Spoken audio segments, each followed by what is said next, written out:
आज हम बात करेंगे आपसे अपना नेक्स्ट यूनिट रासायनिक बलगतिकी, केमिकल काइनेटिक्स। बेटा ध्यान दीजिए, केमिकल काइनेटिक्स की चर्चा करनी है हमको। रासायनिक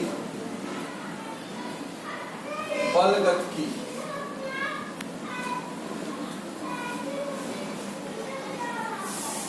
बेटा ये है क्या, ध्यान दो।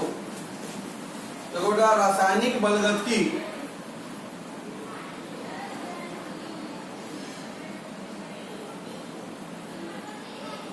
की रसायन विज्ञान की वह शाखा है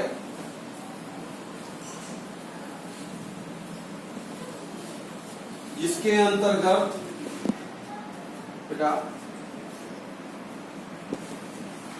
रासायनिक अभिक्रियाओं के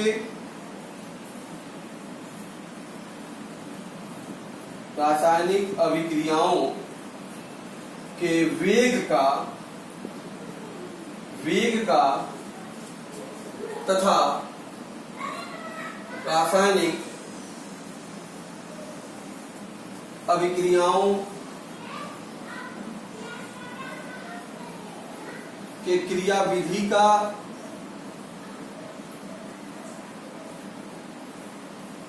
अध्ययन किया जाता है।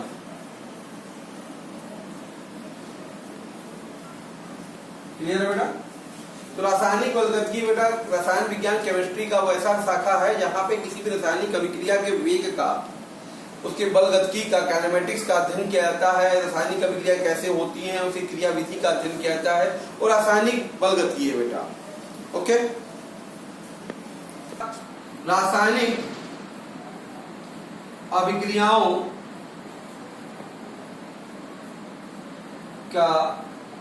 के वेग का सर्वप्रथम मात्रात्मक अध्ययन बेटा विल्हेल्मी द्वारा किया गया। बेटा इन्होंने शर्करा के जली विलयन का अम्लीय उत्प्रेरक की उपस्थिति में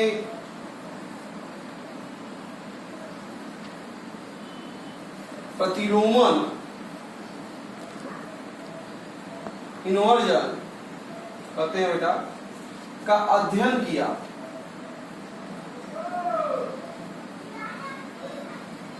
ठीक है, विल्हेल्मी ने सबसे पहले बेटा जो हमारा शर्करा है उसके हाइड्रोलिसिस का C12H22O11 प्लस H2O, जब इसका H प्लस आयन उपस्थित रिएक्शन कराते हैं तो ये C6H12O6 और C6H12O6, ये ग्लूकोज, ये फ्रक्टोज, ये सुक्रोज।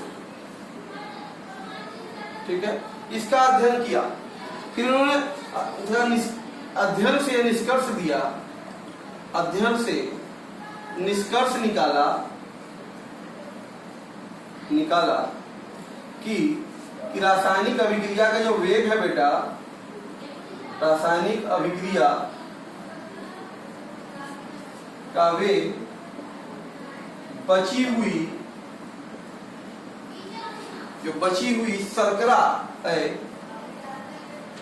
की मात्रा पर निर्भर करता है।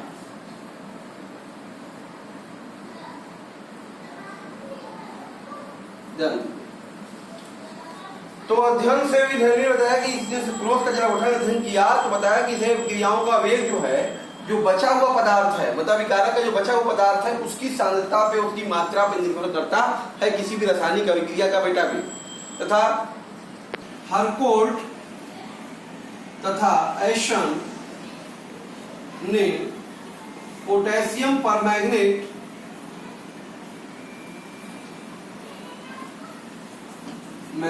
तथा ऑक्जेलिक अम्ल के मध्य अभिक्रिया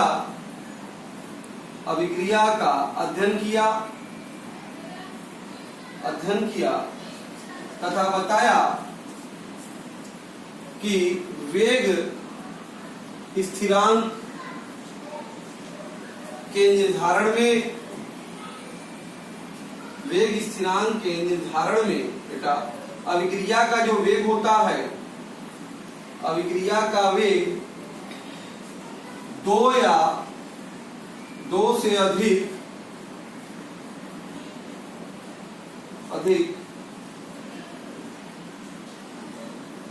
अभिकारकों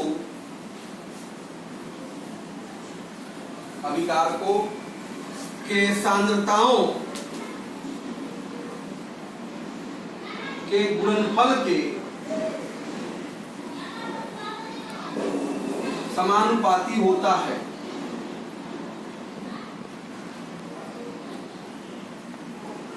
ठीक है बेटा, तो ये इन्होंने अध्ययन किया, पोटेशियम परमैंगनेट था आर्गेनिक अम्ल के मध्य अभिक्रिया का अध्ययन किया और उसके वेग स्थिरांक के निर्धारण में उन्होंने बताया कि अभिक्रिया का जो वेग होता है बेटा वो एक्चुअली 2 या 2 से अधिक जो भी अभिकारक हैं उनके सांद्रताओं के गुणनफल के समानुपाती होता है अभिक्रिया का वेग बेटा।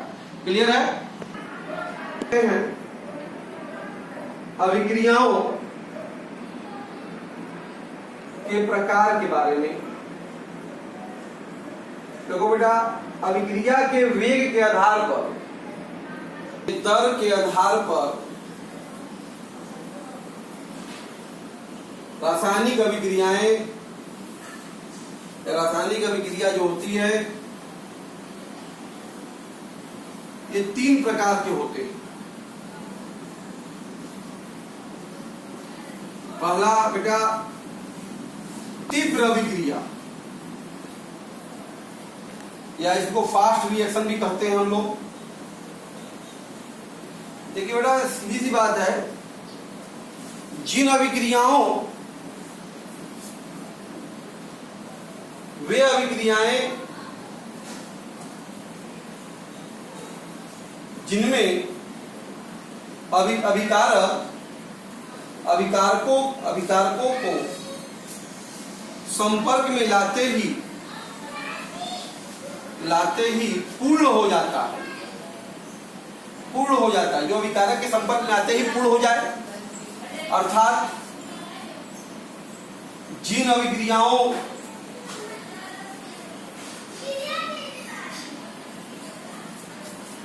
के पूर्ण होने में बहुत कम समय बेटा, इसे लगभग 10 के घाते -7 10⁻8 सेकेंड के आसपास, बहुत कम समय लगता है, तीव्र अभिक्रियाएं कहलाती हैं।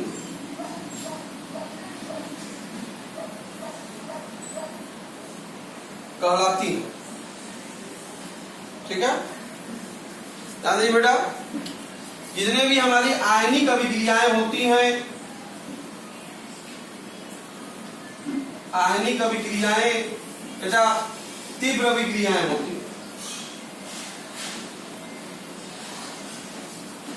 होती हैं। जैसे एग्जाम्पल में बात करते बेटा, हम लोग का NaCl से रिएक्शन करा दीजिए तो बेटा बहुत ही आयनिक अभिक्रियाएं हैं। देखिए इस प्रकार से आपको मिल जाएगा, ये AgCl प्लस NaNO3, ये द्विविस्थापन अभिक्रियाएं होती हैं बेटा। ऐसे द्विविस्थापन अभिक्रियाएं जो भी हैं इसको द्विविस्थापन कहते हैं। द्विविस्थापन अभिक्रियाएं ये तीव्र अभिक्रिया की श्रेणी में आते हैं। इसी प्रकार से बेटा बेरियम क्लोराइड की अभिक्रिया H2SO4 से आप करा दें तो बहुत तीव्रता से ये बेरियम सल्फेट और HCl में बदल जाता है बेटा। इसी प्रकार से उदासीनीकरण अभिक्रिया लिया जाए, प्रबल अम्ल प्रबल क्षार का HCl का NaOH से, ये सब अभिक्रियाएं बेटा अति तीव्र अभिक्रिया होती हैं। तो ये ऐसी जो अति तीव्र अभिक्रियाएं होती हैं बेटा, अति तीव्र अभिक्रियाओं का वेग निर्धारण असंभव होता है। ठीक है, तो अति जो तीव्र अभिक्रियाएं होती हैं का बेटा वेग निर्धारण जो है असंभव होता है। ठीक है, ऐसे अभिक्रियाओं का हम लोग वेग निर्धारित नहीं करते। क्लियर है बेटा? रिएक्शन हमारे पास है बेटा अति मंद अभिक्रिया,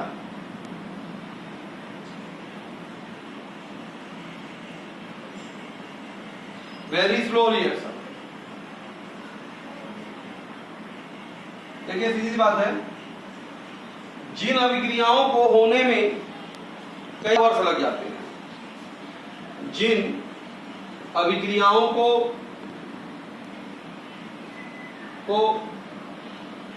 कमरे के ताप पर पूर्ण होने में कई महीने या वर्ष लग जाते हैं बेटा, वे अति मंद अभिक्रिया कहलाते हैं। इनके भी बलगतिकी का अध्ययन नहीं किया जाता बेटा, इनके रासायनिक बलगतिकी का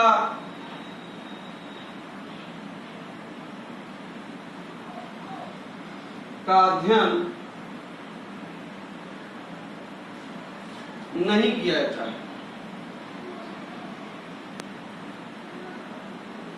जैसे बेटा एग्जाम्पल में बात करें, लोहे पर जंग लगना, आप देखते हैं एक बहुत ही स्लो रिएक्शन है। ऑक्साइड का हाइड्रोजन से कमरे के ताप पर, ये बहुत धीमी अभिक्रिया होती है बेटा, वैसे ही बनेगा CH3OH। ठीक है, ये उष्मा 298 केल्विन पर उष्मा गतिकी के अनुसार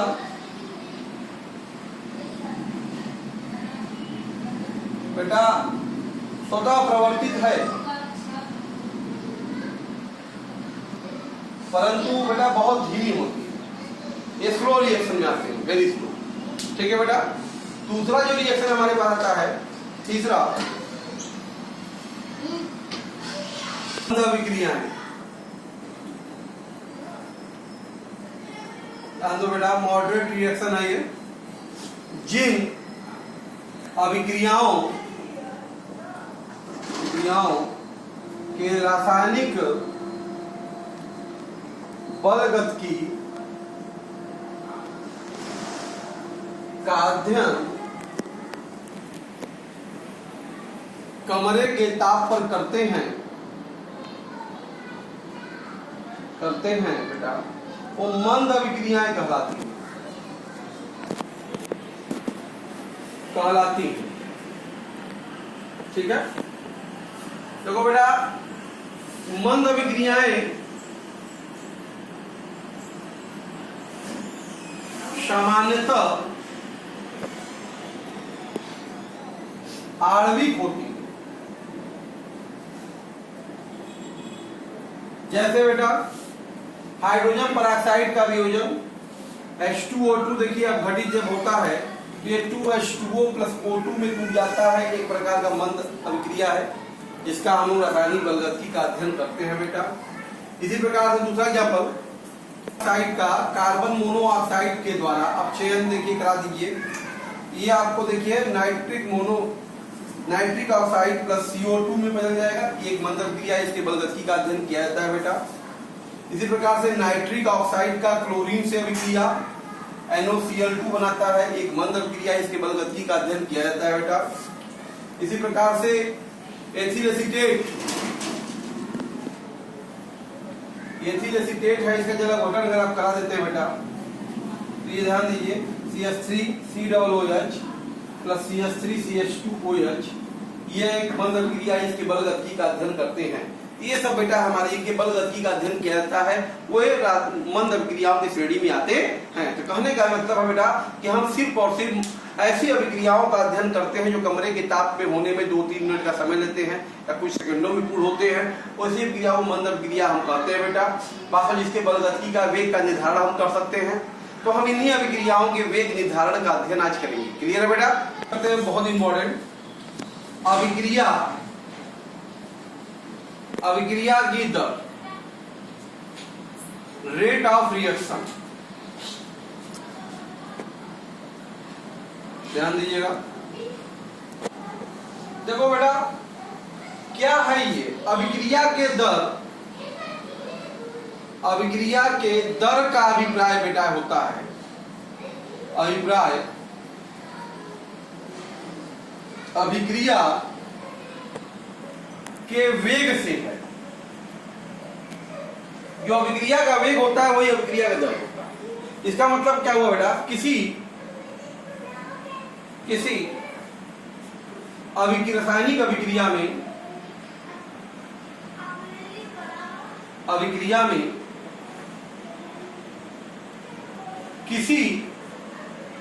किसी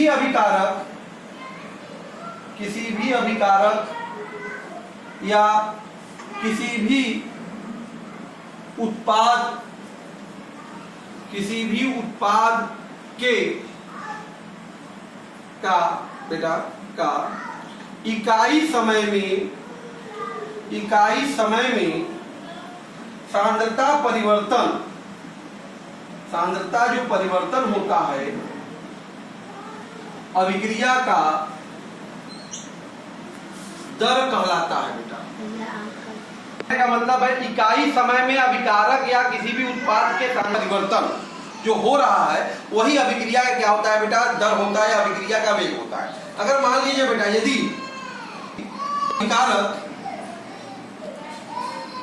किसी अभिकारक या उत्पाद के का डेल्टा टी समयांतराल में सांद्रता परिवर्तन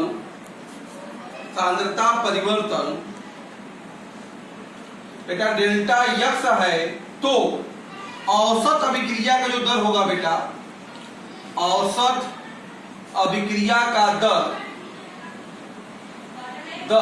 बेटा ये क्या होगा? सांद्रता परिवर्तन बटे समयांतराल। ठीक है, ये औसत अभिक्रिया का दर होता है। इसका मतलब delta X by delta T को बेटा हम क्या कहेंगे? औसत अभिक्रिया का दर। जिस प्रकार से हम लोग फिजिक्स में बेटा किसी भी पर्टिकुलर टाइम पर हम उसका तात्क्षणिक चाल कहते हैं, उसी प्रकार यहां पर भी है कि किसी दिए गए निश्चित समय पर बेटा, किसी दिए गए निश्चित समय पर अभिक्रिया का जो वेग होता है बेटा या अभिक्रिया का दर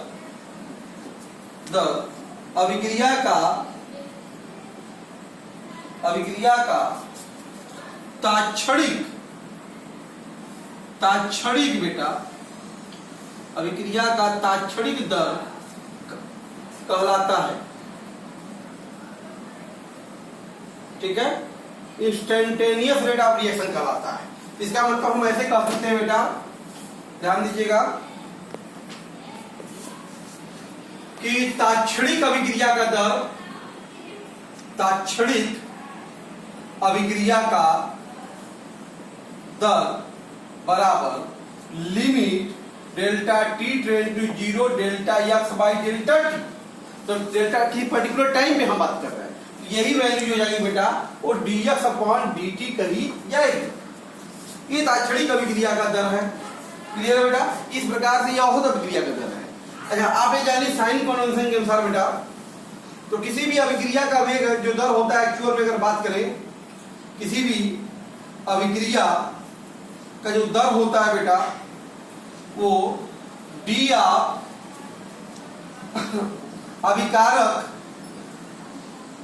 अभिकारक के विलुप्त,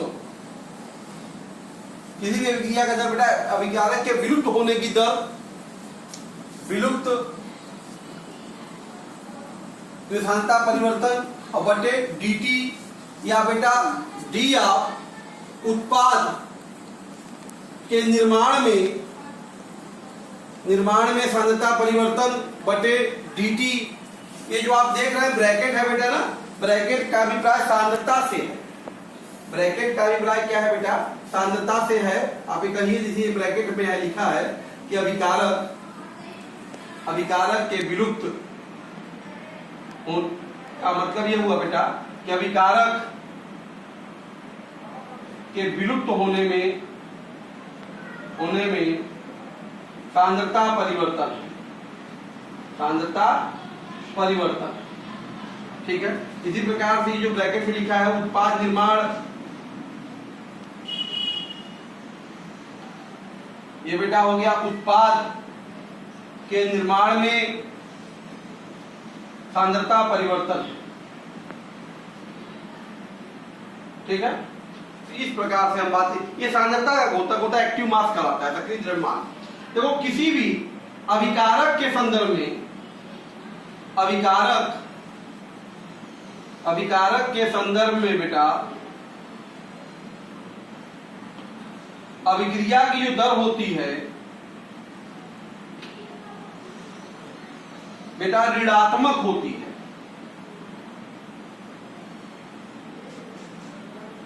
ध्यान दीजिएगा, अभिकारक के संदर्भ में जो क्रिया की दर होती है ऋणात्मक होती है। क्यों? क्योंकि समय के साथ अभिकारक की जो सांद्रता है वो घटती है। क्या होती है बेटा? अभिकारक की सांद्रता घटती है। उसी प्रकार से बेटा उत्पाद के संदर्भ में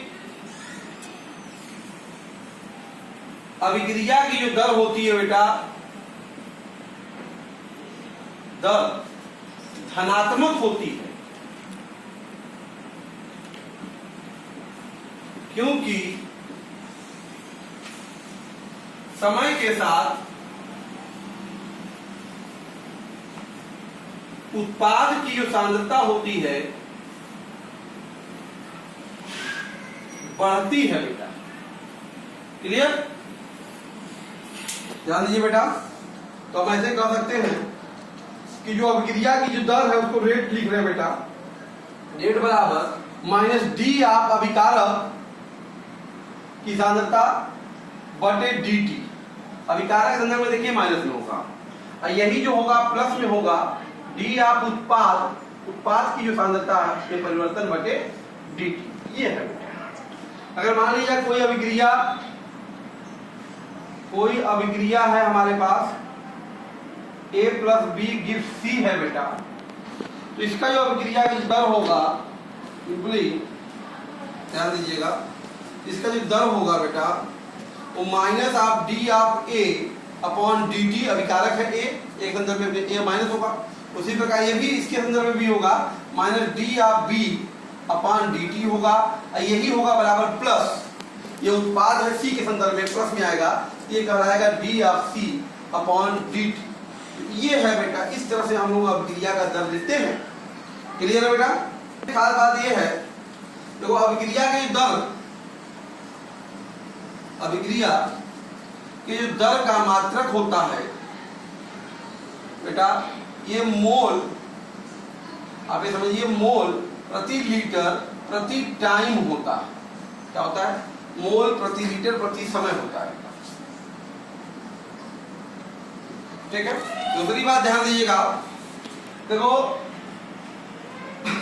मान लीजिए कोई अभिक्रिया N1A plus N2B gives M1C plus M2D, इस टाइप से दिया हुआ है। तो ऐसी अभिक्रिया जो अभिक्रिया के दर का समान व्यंजक होगा बेटा, क्या होगा? रेट बराबर ये जो संख्या होती है इनका जो कोफिशिएंट, इसका मैट्रिक गुणांक, वो अनुपात में चला जाता है।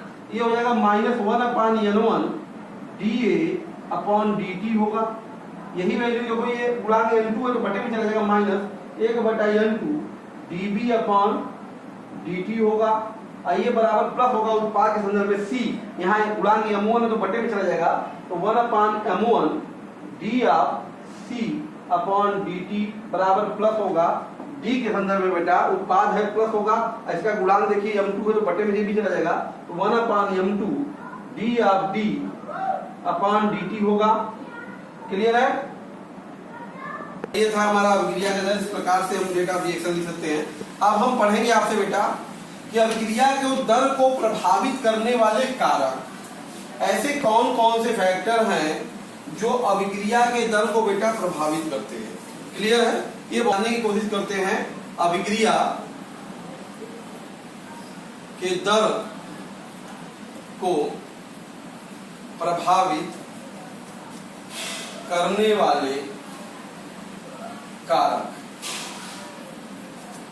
Factor affecting rate of reaction. देखिए कई फैक्टर हैं अभिक्रिया के दर को बेटा, अभिक्रिया के दर को निम्न कारक प्रभावित करते हैं। इनका हम लोग बारी बारी अध्ययन करेंगे बेटा। क्लियर? जो बात करेंगे वो है अभिकारक की प्रकृति।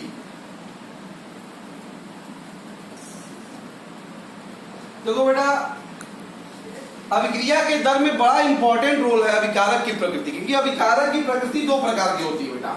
अभिकारक हमारे दो प्रकार के होते हैं। अभिकारक बेटा ध्रुवी व अध्रुवी दोनों ही प्रकृति के होते हैं, ध्रुवी होते हैं। तो बेटा हम बात करते हैं जब रासायनिक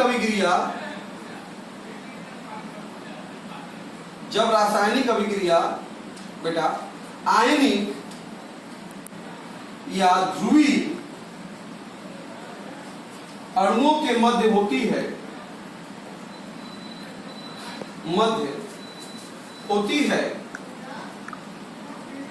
तो इनकी अभिक्रिया का जो दर होता है, तो अभिक्रिया का जो दर होता है बहुत उच्च होता है। अर्थात बेटा अभिक्रियाएं जो होती हैं, अभिक्रियाएं तीव्र होती हैं। क्या होती है बेटा? तीव्र होती है, तीव्रगामी। यहां हम रेट भी कैलकुलेट नहीं कर सकते। आयनिक रिएक्शन हो जाए, पोलर मॉलिक्यूल रिएक्शन हो जाए बेटा, वहां पर क्या होगा, ऐसे अगर अभिकारक होंगे तो बहुत तीव्र अभिक्रियाएं हुआ करेंगी बेटा। लेकिन जहां पर अभिकारकों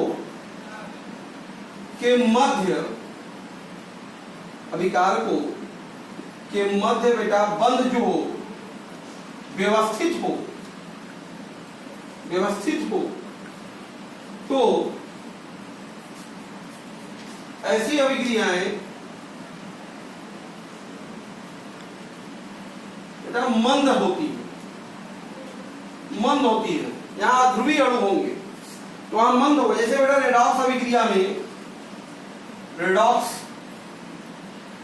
अभिक्रिया जो होती है बेटा, ये मंद अभिक्रिया होती है। जबकि इनमें इलेक्ट्रॉनों का स्थानांतरण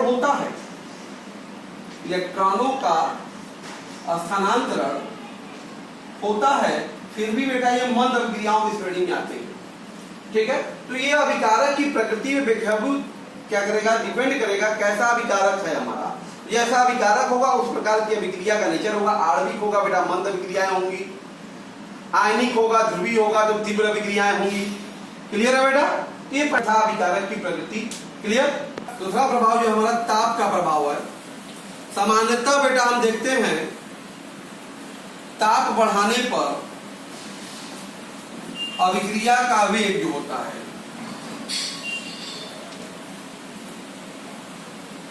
बढ़ जाता है। सामान्यतः बेटा जब ताप बढ़ाने पे अभिक्रिया का वेग बढ़ जाता है। प्रायः बेटा देखो जब बेटा अभिक्रिया का ताप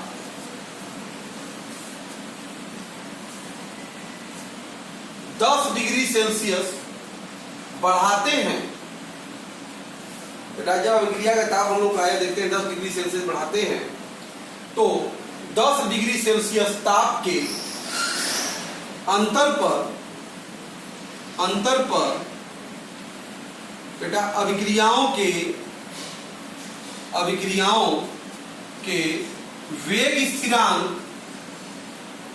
वेग स्थिरांक का जो अनुपात होता है बेटा, जो वेग स्थिरांक का 10 डिग्री सेल्सियस के अंतर पे जो क्रिया में वेग स्थिरांक का अनुपात होता है बेटा, वो अभिक्रिया का ताप गुणांक कहलाता है। क्या कहलाता है बेटा? ताप गुणांक कहलाता है, जिसका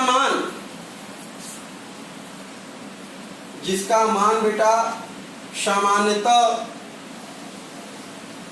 2 या 3 होता है। क्या होता है? 2 या 3 आता है। जैसे अगर हम बात करें ताप गुणांक, म्यू से रिप्रेजेंट करते हैं बेटा, तो ये ध्यान दीजिएगा KT प्लस 10 डिग्री सेल्सियस बटे KT, 10 डिग्री सेल्सियस पे ताप वेग स्थिरांक जो अनुपात होता है बेटा, ताप गुणांक होता है। ये मान लगभग 2 या हमेशा कितना होता है बेटा? 3 होता है। क्लियर है? ताप बढ़ाने पे अभिक्रियाओं का वेग लगभग क्या होता है? बढ़ता है। क्लियर? हमारा ध्यान दीजिएगा वो है सांद्रता का प्रभाव। सांद्रता देखो बेटा, सामान्यतः बेटा अभिकारक की सांद्रता बढ़ाने पर अभिक्रिया का जो वेग होता है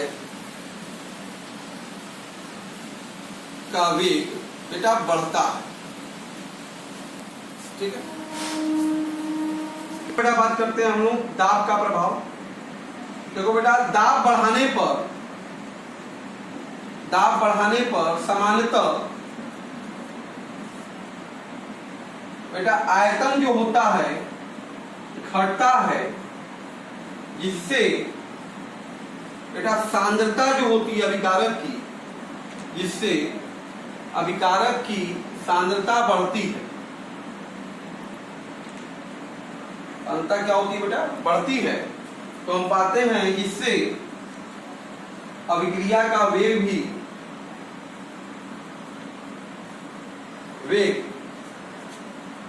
बढ़ता है। क्लियर है बेटा?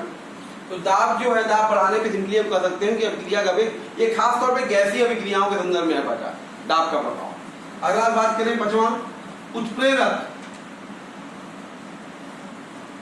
देखो बेटा, उत्प्रेरक जो होता है अभिक्रिया के वेग को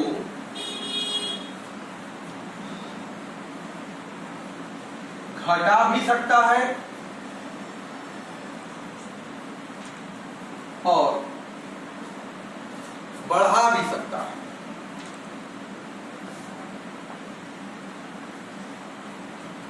देखिए बेटा, उत्प्रेरक जो है अभिक्रिया के वेग को घटा भी सकता है, बढ़ा भी सकता है।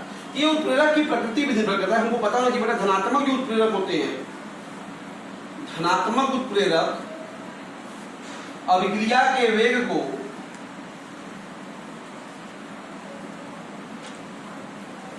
बढ़ाते हैं तथा ऋणात्मक जो उत्प्रेरक होता है बेटा, वो अभिक्रिया के वेग को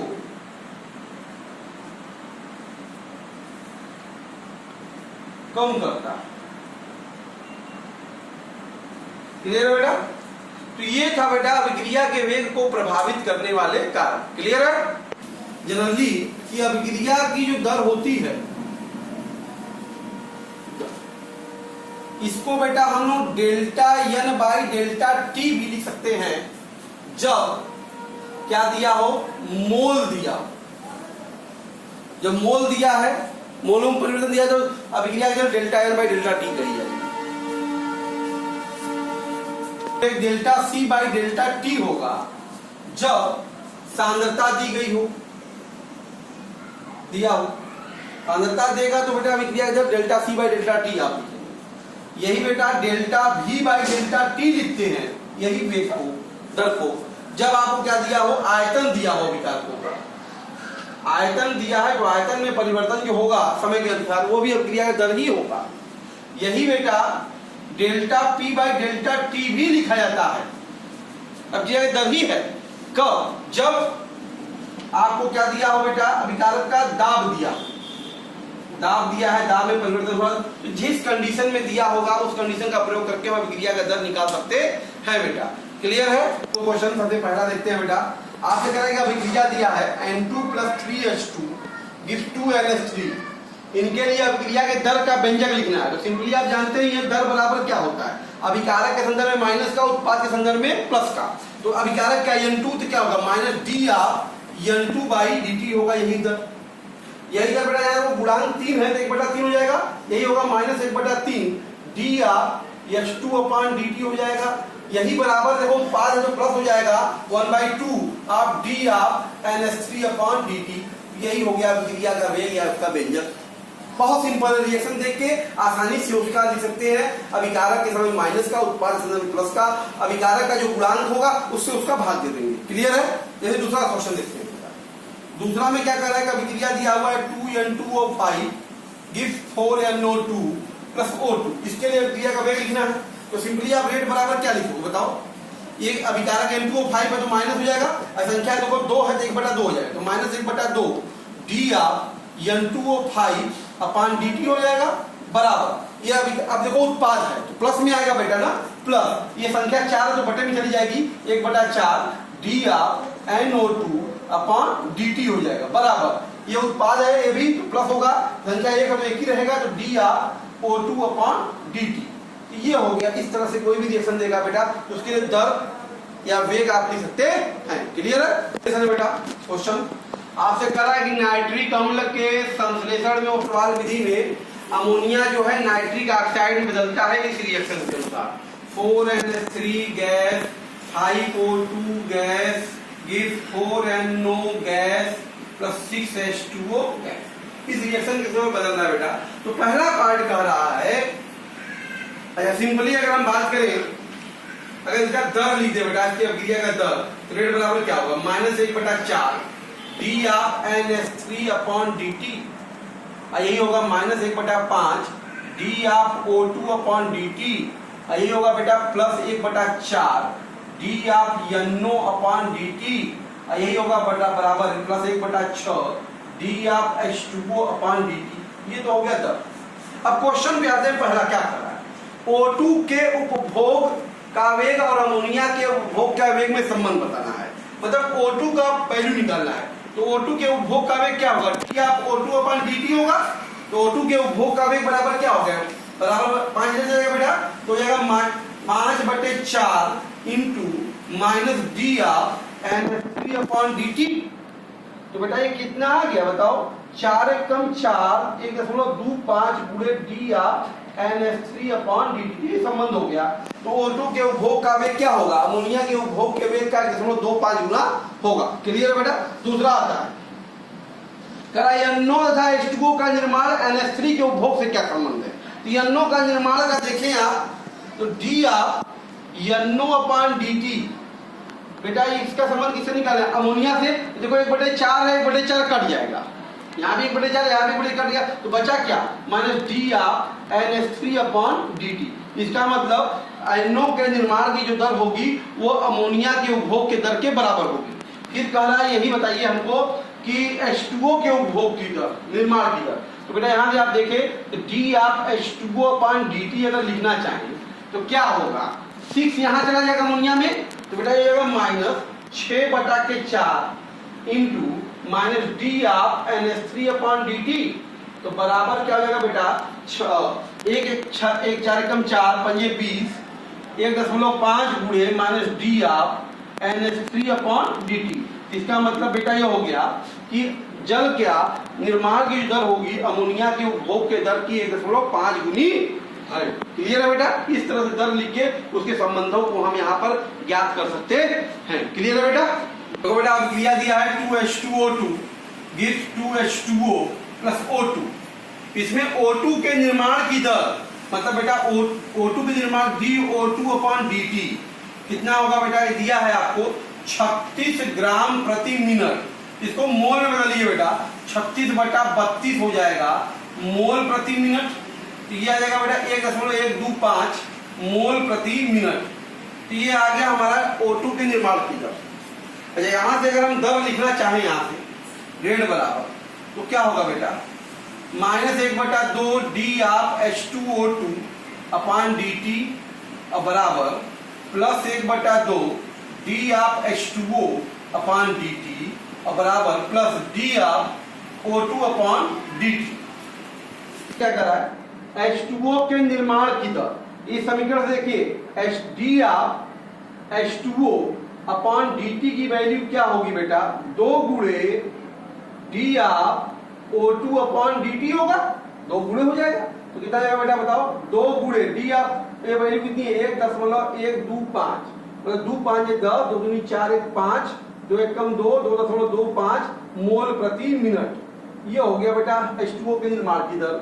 दूसरा क्या पूछ रहा बेटा, H2O2 के विलुप्त होने की दर। तो देखो बेटा यहाँ से इस संबंध से देखो, माइनस डी आप H2O2/dt बराबर क्या होगा, 2 का गुणा इसमें हो जाएगा भाई, यही ना, इतना ना पूछा विलुप्त होने दर, तो यही होगी। तो क्या होगा, 2 गुणे डी आप O2/dt होगा, तो 2 गुणे 1.125, ये भी तो आ गया 2.250 मोल प्रति मिनट। क्लियर है बेटा। तो यहाँ पे हम देख रहे हैं H2O के निर्माण की दर भी वही है जो H2O2 के विलुप्त होने की दर है। क्लियर है बेटा। बेटा आपके पास कह रहा है कि N2 के विलुप्त होने की दर, मतलब क्या दिया है, माइनस डी आप N2/dt दे दिया है बेटा 20 मोल प्रति लीटर प्रति सेकेंड। एक रिएक्शन दिया है आपके सामने, N2 + 3H2 gives 2NH3। इसके लिए अगर रेट लिख दिया जाए बेटा तो क्या होगा बताओ, माइनस डी आप N2/dt बराबर -1/3 डी आप H2/dt बराबर +1/2 डी आप NH3/dt। पूछ क्या रहा है आपसे, H2 के विलुप्त होने की दर। तो H2 के विलुप्त होने की दर क्या होगी, डी आप H2/dt, ये होगा क्या बेटा, 3 गुणे हो जाएगा, 3 गुणे माइनस डी आप N2/dt, तो 3 गुणे डी आप N2/dt दे दिया है आपको 20, कितना जाएगा बेटा 60 मोल प्रति लीटर प्रति सेकेंड। तो हाइड्रोजन के विलुप्त होने की दर कितना होगी 60। उसी प्रकार से क्या पूछा है, अमोनिया के निर्माण होने की दर। यहाँ से देखिए अमोनिया के निर्माण दर क्या होगी बेटा, डी आप NH3/dt पूछेगा, ये बराबर क्या होगा 2 गुणे, तो 2 गुणे हो जाएगा माइनस डी आप N2/dt, बेटा 2 गुणे 20, मतलब बेटा कितना आ गया 40 मोल प्रति लीटर प्रति सेकेंड। इस तरीके से बेटा हम संबंध को तुलना करके इसके विलुप्त होने की दर, इसके निर्माण होने की दर ज्ञात कर लेंगे। क्लियर। इन अभिक्रियाओं के लिए दर का व्यंजक लिखना है। तो पहला देखिए बेटा, रेट बराबर क्या होगा बताओ, ये 2 है तो -1/2 डी आप O2/dt होगा, बराबर अभिकारक है तो माइनस से होगा डी आप O2/dt होगा, और बराबर ये उत्पाद है प्लस हो जाएगा बेटा 1/2, क्या जाएगा +1/2 डी आप SO3/dt हो जाएगा। क्लियर है, पहला का आंसर हो गया बेटा। इसी प्रकार दूसरे के लिए लिखा जाएगा रेट बराबर, बताओ क्या होगा, माइनस डी आप H2/dt हो जाएगा, बराबर माइनस डी आप I2/dt हो जाएगा बेटा, बराबर ये हो जाएगा 1 + 1/2 डी आप HI/dt हो जाएगा। इस तरह से इसका भी एक क्रिया लिखेंगे।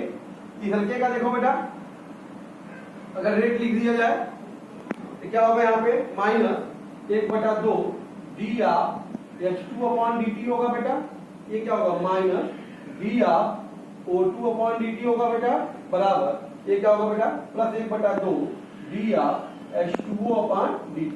इस तरह से कोई भी रिएक्शन दिया हो तो उसको देखकर हम उसका सामान्य व्यंजक लिख सकते हैं। क्लियर है बेटा। पहला गैसीय अभिक्रिया 2A gives 4B + C। ध्यान दो, करा B की सांद्रता 10 सेकेंड मतलब डेल्टा T बराबर 10 सेकेंड में कितनी बदल गई बेटा, मतलब D कंसंट्रेशन ऑफ B आपको दे दिया है 5 × 10⁻³ मोल पर लीटर, इतनी बढ़ गई। तो पहला B के निर्माण की दर बेटा, तो B के निर्माण की दर क्या होगी बताओ, बी के निर्माण की दर तो यही ना होगी, प्लस dB बाई dt। तो यही तो दिया है, dB की वैल्यू 5 गुणे 10 के घाते -3 और dt है बेटा 10, तो आ गया 5 गुणे 10 के घाते -4 मोल पर लीटर पर सेकेंड। ठीक है, दूसरा पॉइंट। तो पहले इसके लिए क्या करा, अभिक्रिया की दर। अगर दर लिखा जाए, रेट देखा जाए, तो रेट बराबर क्या है बेटा, -1/2 dA बाई dt बराबर प्लस 1/4 dB बाई dt, और यही बराबर है प्लस dC बाई dt।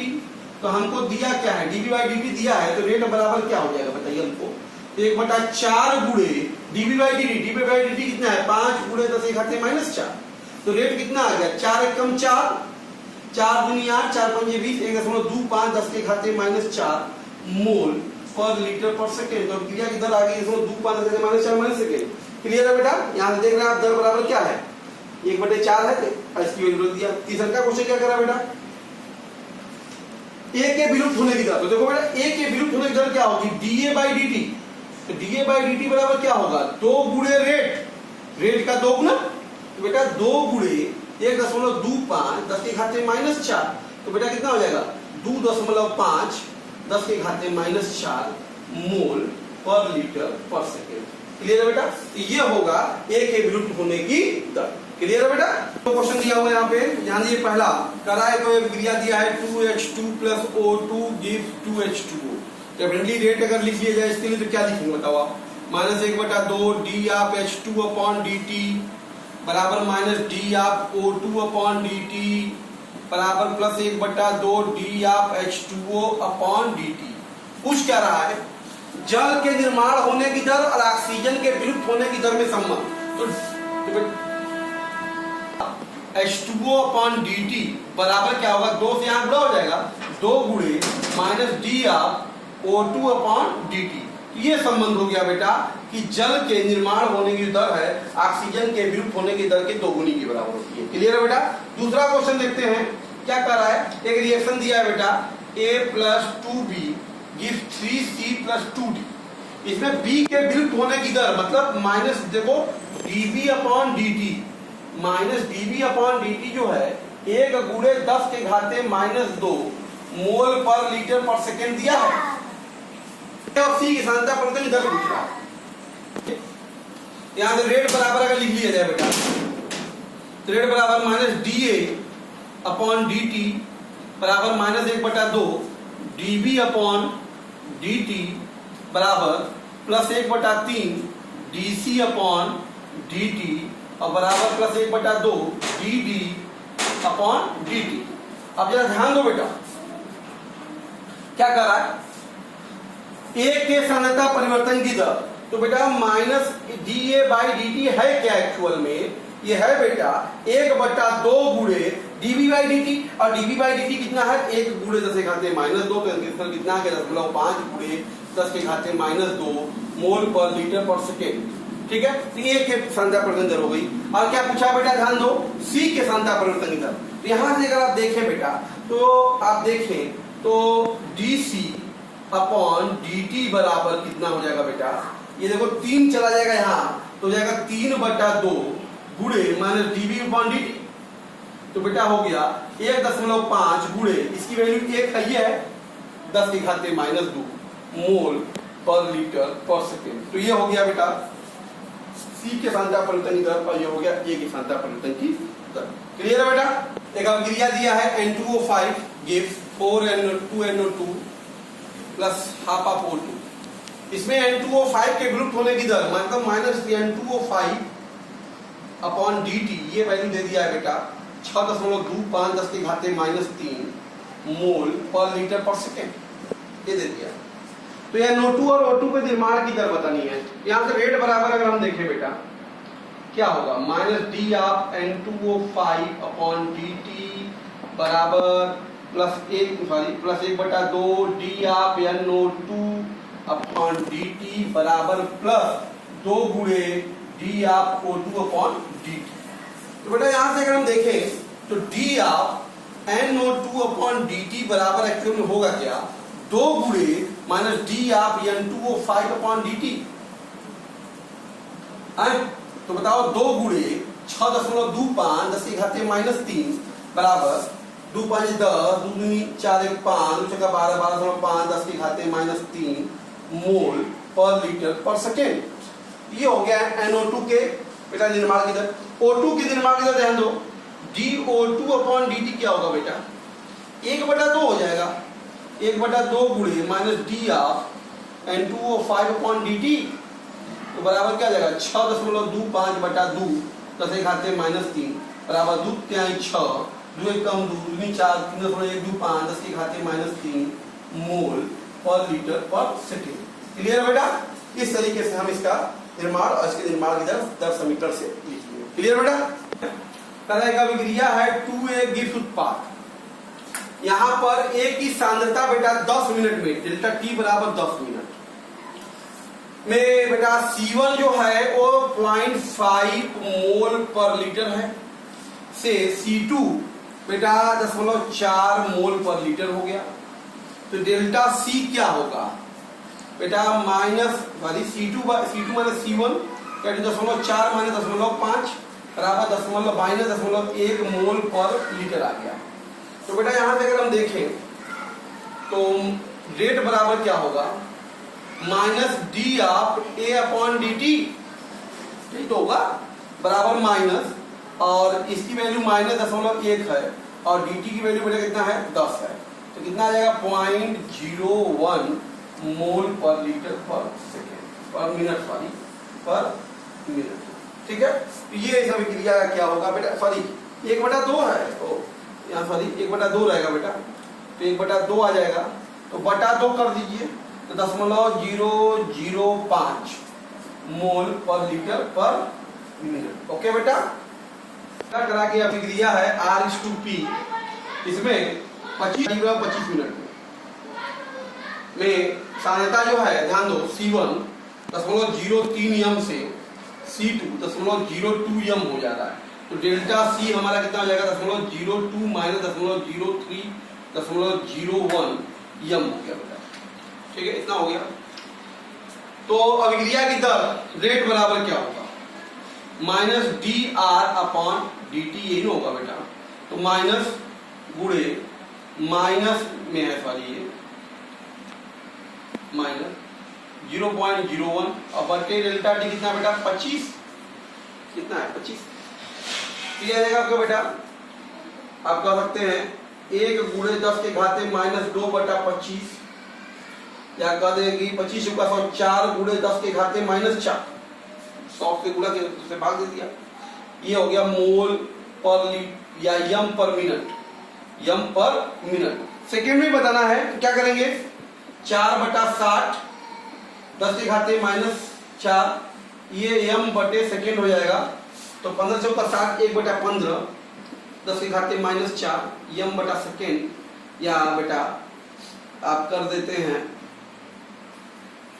15 छक्का 90 एक 10 से गुणा करते हैं 15 छक्का 90 0.67 10 के घाते -5 यम पर सेकेंड। ये हो गया बेटा मोल यम पर सेकेंड में या एम पर मिनट में। क्लियर है बेटा? इस तरीके से आज हम आपसे बात कर रहे थे अभिक्रिया का दर और अभिक्रिया का दर निर्धारण करने पर आधारित कुछ क्वेश्चन जो एनसीईआरटी पर आधारित क्वेश्चन थे वो सब हमने सॉल्व किए बेटा। कंपटीशन भी क्वेश्चन सही आते हैं, बहुत ही सिंपल है बेटा। ऐसे क्वेश्चन क्या हमको कंपटीशन में अवश्य मिल जाते हैं, इसको हम आगे चल के देखेंगे भी। इसको प्रैक्टिस कीजिए बेटा। Okay, thank you.